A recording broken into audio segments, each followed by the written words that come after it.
তো আজকে বিকেল 4:15 বাজতে বন্ধু ফোন করে বললো রান করতে যাবি না আয়। তার জন্য তাড়াতাড়ি করে তৈরি হয়ে তাড়াতাড়ি করে কিছু খাওয়া দাওয়া করে নিলাম। তারপর আমার সাইকেল কাছে আসতে দেখি আমার সাইকেল পাংচার হয়ে গেছে। তার জন্য আমার সাইকেলটাকে রেখে দিয়ে বেরিয়ে পড়লাম মুনির সাইকেলটাকে নিয়ে। তো সব কাজের মধ্যে শরীরচর্চা হলো একটা কাজ। আমাদের সব কাজের মধ্যে দিনে একবার ব্যায়াম করাটা উচিত। ব্যায়াম করলে পরে শরীরে অনেক উপকার হয়, যেমন শরীর ভালো থাকে, শরীরে অসুস্থ কম, আরো অনেক কিছু। তো দেখো তোমাদের সাথে গল্প করতে তো চলে না আমরা যে জায়গায় ব্যায়াম করি সেখানে। তো এখানে এসে দেখি বন্ধু এখনো আসেনি। তো দেখি আর একটা বন্ধু এখানে চা খেতে চলে এসেছে। তাই বন্ধু দেখো গল্প করার পর ফাইনালি বন্ধুরা চলে এলো।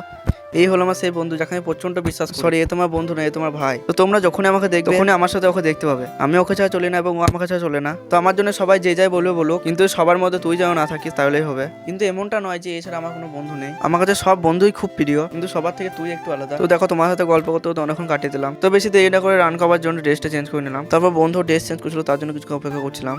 তো ফাইনালি ওর ড্রেস চেঞ্জ করা হয়ে গেলে কিছুক্ষণ রান করে নি। তো ভাই প্রথম বলে প্রচন্ড কষ্ট হচ্ছিল, কিন্তু ভাই কষ্ট তো একটু করতেই হবে, কিচ্ছু করার নেই। তারপরে কিছুক্ষণ ব্যায়াম করার পর আমি চলে আসি বাড়ি। তো আজকে ব্লগটা এতটাই থাক, দেখা হবে অন্য কোনো ব্লগে। ততক্ষণ জন্য বাই বাই।